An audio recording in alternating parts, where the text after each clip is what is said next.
सभी साथियों को मेरा नमन। साथियों, आज मैं अपने इस चैनल में आपके लिए ज्योतिष पर आधारित 9 ग्रहों को लेकर आया हूँ, जिनमें मैं 9 ग्रहों की जाप संख्या और बीज मंत्र और उपासना का समय बताने जा रहा हूँ। इसके लिए आपको सबसे पहले अपनी सप्तवर्गीय कुंडली या षोडश वर्गीय कुंडली अपने समीप के गुणी ज्योतिषी को दिखाए और पहचान कराएं कि कौन सा ग्रह आपके विद्या में बाधा, नौकरी में बाधा, विवाह में बाधा, संतानोत्पत्ति में बाधा, माता पिता से मधुर संबंध बनाने में बाधा, भवन बनाने में बाधा, वाहन सुख में बाधा, आयु निर्वहन करने में बाधा तथा अन्य कार्यों में बाधा उत्पन्न कर रहा है। उन्हीं ग्रहों का स्वयं बीज मंत्र से निवारण करने की सलाह भी लें।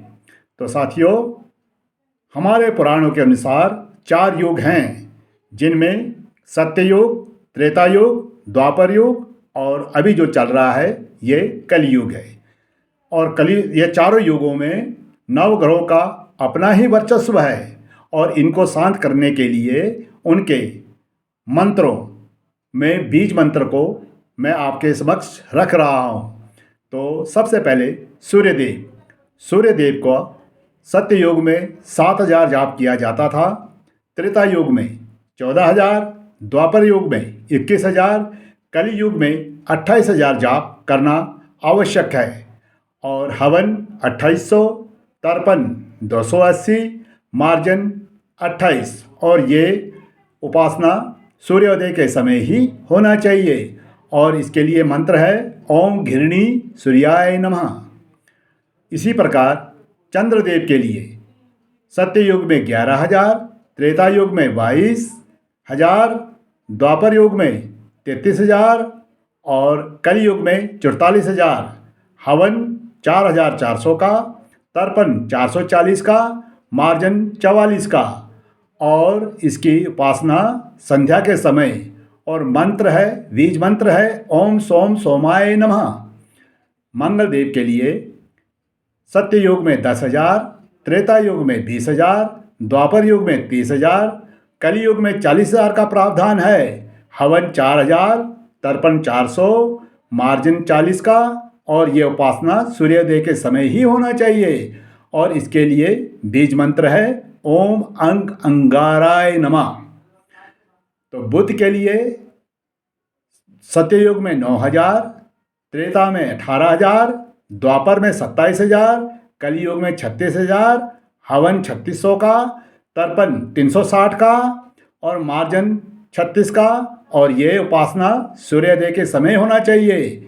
इसके लिए बीज मंत्र है ओम बुद्धाय नमः, ओम बुम बुद्धाय नमः। तो इसके बाद गुरु बृहस्पति के लिए सत्ययुग में 19,000, त्रेता युग में 38,000, द्वापर युग में 57,000 और कलयुग में 76,000 और हवन 7,600 का, तर्पण 760 का, मार्जन 76 का और ये उपासना संध्या के समय होना चाहिए। और इसके लिए बीज मंत्र है ओम ब्रीम बृहस्पते नमः।